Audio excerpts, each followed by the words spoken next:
Hello friends, welcome back to my YouTube channel news वाला अमन। कैसे हैं आप सब? आई होप आप सब स्वस्थ और मस्त होंगे। तो फ्रेंड्स आज की हमारी ब्रेकिंग न्यूज़ है रेलवे ग्रुप डी भर्ती 2024। जी हाँ दोस्तों, उसका नोटिफिकेशन आउट हो चुका है। योग्यता जिसकी है 10वीं और 12वीं पास। ठीक है, वीडियो में हम लोग पूरी बात करेंगे रेलवे ग्रुप डी की भर्ती के बारे में। ठीक है, क्या उसकी आयु सीमा है, कितनी आपको सैलरी मिलेगी और उसका आवेदन फॉर्म आपको कैसे भरना है, क्या क्या डॉक्यूमेंट चाहिए, इस बारे में आज हम लोग पूरी इस वीडियो में बात करने वाले हैं। ठीक है, सबसे पहले आपको बता दें कि रेलवे ग्रुप डी की भर्ती 2024 के लिए नोटिफिकेशन आउट कर दिया गया है। ठीक है, देखिए नोटिफिकेशन निकाल दिया गया है जिसकी योग्यता रखी गई है 10वीं और 12वीं पास, यानी कि 10वीं वाले भी भर सकते हैं और 12वीं वाले भी इस फॉर्म को भर सकते हैं। ठीक है, सैलरी है 25,500 रुपये। ठीक है, आयु क्या है? आयु आप देख रहे हैं 18 से 25 वर्ष इसकी आयु रखी गई है। ठीक है, तो दोस्तों जैसा कि न्यूज़ में लिखा हुआ है कि जिन युवाओं ने 10वीं कक्षा पास कर रही है इनके लिए रेलवे ग्रुप डी की भर्ती के लिए नोटिफिकेशन जारी हुआ है। आगे लिखा है कि जानकारी के लिए बता दें कि इस भर्ती की आवेदन देने की प्रक्रिया आरंभ हो चुकी है और आप 11 दिसंबर तक अप्लाई कर सकते हैं। ठीक है, जो भी इसमें कैंडिडेट अप्लाई करना चाहते हैं वो 11 दिसंबर तक अपना फॉर्म इसमें अप्लाई कर सकते हैं। ठीक है, आगे लिखा है कि रेलवे ग्रुप डी की भर्ती के तहत चयन प्रक्रिया परीक्षा के आधार पर रखी गई है। इसमें आपका एक एग्जाम रखा गया, परीक्षा के आधार पर ही आपकी भर्ती होगी इसमें। इसलिए अगर आपको इस भर्ती का इंतजार था तो स्पोर्ट्स कोटा के तहत निकलने वाली इस भर्ती के लिए आप आवेदन जमा कर सकते हैं। किस कोटा के तहत निकली? स्पोर्ट्स कोटा के तहत भर्ती निकली हुई है। ठीक है, सभी उम्मीदवारों को अपने एप्लीकेशन फॉर्म ऑनलाइन मोड में जमा करने हैं। ठीक है, कैसे आपको फॉर्म भरना है? अपना ऑनलाइन फॉर्म जमा होंगे इसके। ठीक है, ऑनलाइन आपको पूरा फॉर्म भरना है, ऑनलाइन पेमेंट करना है, सब कुछ आपको ऑनलाइन ही करना है रेलवे ग्रुप डी की भर्ती के लिए। ठीक है, अब हम लोग बात कर लेते हैं रेलवे ग्रुप डी वैकेंसी 2025 है ना। रेलवे ग्रुप डी जो वैकेंसी निकाली है गवर्नमेंट ने, ये कौन सी वैकेंसी है और कौन कौन इसमें भर सकता है फॉर्म? तो रेलवे ने स्पोर्ट्स कोटा के अंतर्गत ग्रुप डी के पदों के लिए नोटिफिकेशन जारी किया है। ग्रुप डी के पदों के लिए आपको फॉर्म भरना है। ठीक है, जानकारी के लिए बता दें कि सभी उम्मीदवारों से ऑनलाइन मोड में आवेदन जमा करने के लिए कहा गया है। ऐसे अभ्यर्थी जिन्होंने 10वीं कक्षा पास कर ली है तो वे अपना आवेदन फॉर्म जमा कर सकते हैं। ठीक है, बताते चलें कि आवेदन जमा करने की अंतिम जो तिथि है रखी गई है वो रखी गई है 11 दिसंबर, यानी कि 11 दिसंबर आपकी लास्ट डेट है। इसको अच्छी तरीके से कहीं नोट करके रख लीजिए। ठीक है, ठीक है, और इस डेट तक ही आपको अपना आवेदन फॉर्म याद से जमा करना होगा। आपको 11 दिसंबर से पहले पहले जमा कर देना है। दरअसल डेट निकल जाने के बाद फिर आप अप्लाई नहीं कर सकते हैं। ठीक है, अगर आपकी डेट निकल जाएगी फॉर्म भरने की तब आप अप्लाई नहीं कर सकते हैं। ठीक है, आगे आपको बता दें सबसे बड़ी बात यह है कि रेलवे ग्रुप डी भर्ती के लिए आवेदन शुल्क कितना रखा गया है। ठीक है, साथ हम लोग कर लेते हैं कि रेलवे ग्रुप डी की भर्ती के लिए आवेदन शुल्क, ठीक है, कैसे कितना आवेदन इसमें रखा गया है। तो इसमें आपको बता दें कि रेलवे ने इस भर्ती के लिए सभी श्रेणी के उम्मीदवारों के लिए आवेदन शुल्क कुछ इस तरह से रखा है। सबसे पहले हम लोग बात कर लेते हैं पिछड़ा वर्ग के लिए। ठीक है, पिछड़ा वर्ग और सामान्य वर्ग एवं आर्थिक रूप से कमजोर यानी कि EWS वर्ग के लोग, ठीक है, के उम्मीदवारों को आवेदन फीस के तौर पर 500 रुपये का भुगतान करना जरूरी है। 500 रुपये आप लोगों से रखे गए हैं जो कि पिछड़े वर्ग और सामान्य वर्ग और EWS वर्ग में आते हैं। बाकी अगला है कि बाकी अन्य श्रेणी के उम्मीदवारों को आवेदन शुल्क के तौर पर ऑनलाइन माध्यम से 250 रुपये जमा करने, केवल आपको 250 रुपये जमा करने हैं अगर अन्य श्रेणी में आप आते हैं ST वगैरह में। ठीक है, उसके बाद अगला है कि आर्थिक रूप से कमजोर और सामान्य वर्ग के उम्मीदवारों को CBT एग्जाम में सम्मिलित होने पर 400 रुपये वापस कर दिए जाएंगे। जो आपके ऊपर से 500 रुपये लिए जा रहे थे, अगर आप लोग CBT एग्जाम पास कर लेंगे यानी कंप्यूटर बेस्ड टेस्ट जो होता है, ठीक है, तो उसके बाद आपको 400 रुपये वापस कर दिए जाएंगे। यानी कि आपको फॉर्म जो पड़ेगा वो 100 रुपीज़ का पड़ेगा। ठीक है, 100 रुपये का फॉर्म आपको पड़ेगा वो। अगर आप CBT एग्जाम पास कर लेंगे तो आपको 400 रुपये वापस कर दिए जाएंगे। ठीक है, और बाकी लिखा है कि जबकि बाकी अन्य श्रेणी के उम्मीदवारों को इनका सारा पैसा रेलवे द्वारा वापस कर दिया जाएगा। जो अन्य श्रेणी के यानी कि जो 250 रुपये जिन्होंने जमा करा हुआ है, अगर आप CBT एग्जाम पास कर लेंगे तो आपको पूरे रुपए वापस मिल जाएंगे। यानी 250 रुपये आपने जमा करे थे, 250 रुपये पूरे आपको मिल जाएंगे सरकार की तरफ से। ठीक है, रेलवे द्वारा पैसा वापस कर दिया जाएगा आपका। ठीक है, ठीक है, अब आगे अगली बात हम कर लें रेलवे ग्रुप डी की भर्ती के लिए आयु सीमा क्या है आपकी। ठीक है, क्या क्या आयु सीमा रखी गई है? तो railway group D sports quota भर्ती के लिए आयु सीमा कुछ इस प्रकार से तय की गई है। क्या क्या तय की गई भाई? पहली है कि उम्मीदवार की उम्र जो है रेलवे ग्रुप डी भर्ती के लिए आवेदन हेतु कम से कम 18 साल की होनी चाहिए, यानी 18 वर्ष आपने पूरे कर लिए हों।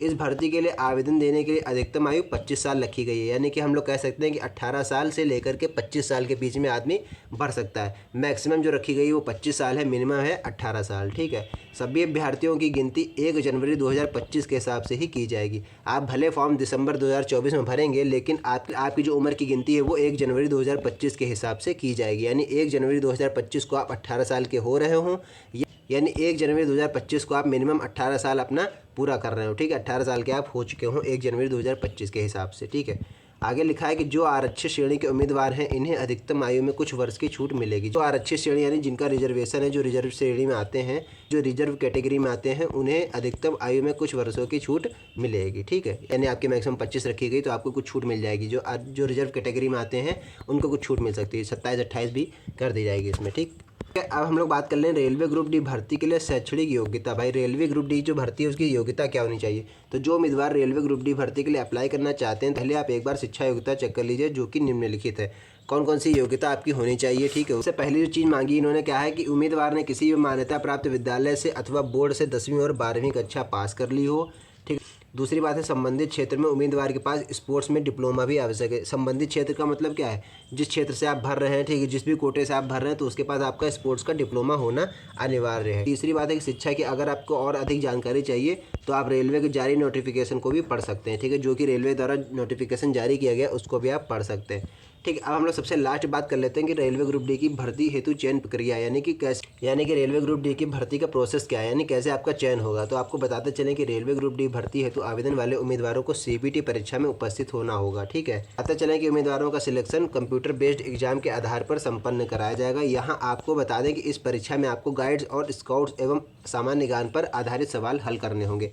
कौन कौन से क्वेश्चन पूछे जाते हैं आपसे? गाइड, स्काउट गाइड जो होते हैं और सामान्य ज्ञान पर यानी जीके जनरल नॉलेज के क्वेश्चन आपको हल करने होंगे। ठीक है, इसमें कि जो इसका सीबीटी टेस्ट होगा उसमें इस तरह के क्वेश्चन पूछे जाएंगे। आगे लिखा हुआ यदि आप इस एग्जाम को पास कर लेते हैं तो फिर ऐसे में आपको दस्तावेज वेरीफाई के लिए बुलाया जाएगा, यानी डॉक्यूमेंट वेरिफिकेशन के लिए आपको बुलाया जाएगा। इसके बाद आपका मेडिकल परीक्षण होगा, मेडिकल टेस्ट कराया जाएगा। ठीक है, अगर इन सब में आप सफल हो जाते हैं तब आपको रेलवे ग्रुप डी भर्ती के अंतर्गत नियुक्त कर लिया जाएगा। ठीक है, इतना प्रोसेस है इनकी भर्ती का। ठीक, अब सबसे बड़ी बात और सबसे ज़रूरी बात यह है कि आपके मन में उठ रहा होगा कि रेलवे ग्रुप डी भर्ती के लिए आवेदन कैसे करें। तो हम आपको बता दें कि इस भर्ती के लिए जितने भी उम्मीदवार आवेदन करना चाहते हैं तो उन्हें अपना फॉर्म ऑनलाइन तरीके से जमा करना होगा। यह तरीका कुछ इस प्रकार से रखा गया। क्या क्या आपका तरीका रखा गया? सबसे पहला जो तरीका वो यह है कि सर्वप्रथम आपको रेलवे की आधिकारिक वेबसाइट पर चले जाना है और नोटिफिकेशन डाउनलोड कर लेना है। ठीक है, जो इनका ऑफिशियल वेबसाइट है उस पर आपको जाके इनका नोटिफिकेशन डाउनलोड कर लेना है। अब आपको सबसे पहले विज्ञापन पढ़ना है। पहले आपको विज्ञापन पढ़ना है, जो विज्ञापन में इन्होंने निकाला है वो सब कुछ आपको बड़े ध्यानपूर्वक से पढ़ना है। फिर अप्लाई ऑनलाइन का बटन दबा देना है। अप्लाई ऑनलाइन करते ही आपके सामने आवेदन फॉर्म खुल जाएगा। अब आपको रेलवे भर्ती के इस आवेदन फॉर्म में सभी जानकारी को सही तरीके से भरना है। क्या है ठीक है, इसके बाद आपको अपना फॉर्म एक बार चेक कर लेना है, कहीं पर कोई गलती तो नहीं है। आपको एक बार रीचेक करना है अपने फॉर्म को और फिर अपने सभी जरूरी दस्तावेज भी अपलोड कर देने। जितने भी आपसे डॉक्यूमेंट मांगे गए हैं उसको आपको अपलोड कर देना है। अब आपकी जो भी श्रेणी है, ठीक है, जिस भी श्रेणी में आप आते हैं आपको इसके हिसाब से अपना आवेदन शुल्क जमा करना है। बस अब आपका फॉर्म पूरा हो चुका है और आपको सबमिट वाला बटन दबा देना है। और ध्यान रखिएगा जब आप सबमिट करेंगे तो आपको एक प्रिंट आउट भी निकाल के अपने पास रख लेना है। ठीक है, एक प्रूफ के तौर पर। ठीक है, तो इस प्रकार से जो भी आपका आवेदन है रेलवे ग्रुप डी वैकेंसी के लिए वो आपका फिल हो जाएगा और गवर्नमेंट तक पहुंच जाएगा। ठीक है, और रेलवे के साइट पर पहुंच जाएगा आपका फॉर्म, वहां से आपका फॉर्म देख लिया जाएगा। ठीक है फ्रेंड्स, अगर अभी आप 10वीं या 12वीं कक्षा में पढ़ रहे हैं, साथ में अगर आपने 10वीं कक्षा पास भी कर ली है, 12वीं में पढ़ रहे हैं, तब भी आप ये फॉर्म भर सकते हैं। तो फ्रेंड ठीक है, इसकी लास्ट डेट भी मैंने आपको बता दी 11 दिसंबर रखी गई है। तो अच्छी तरीके से आप इसका फॉर्म भर सकते हैं। सैलरी इसकी 25,500 रुपये रखी गई, जैसा कि आपने थंबनेल में देखा होगा। ठीक है, 25,500 रुपये इसकी मिनिमम रखी गई है।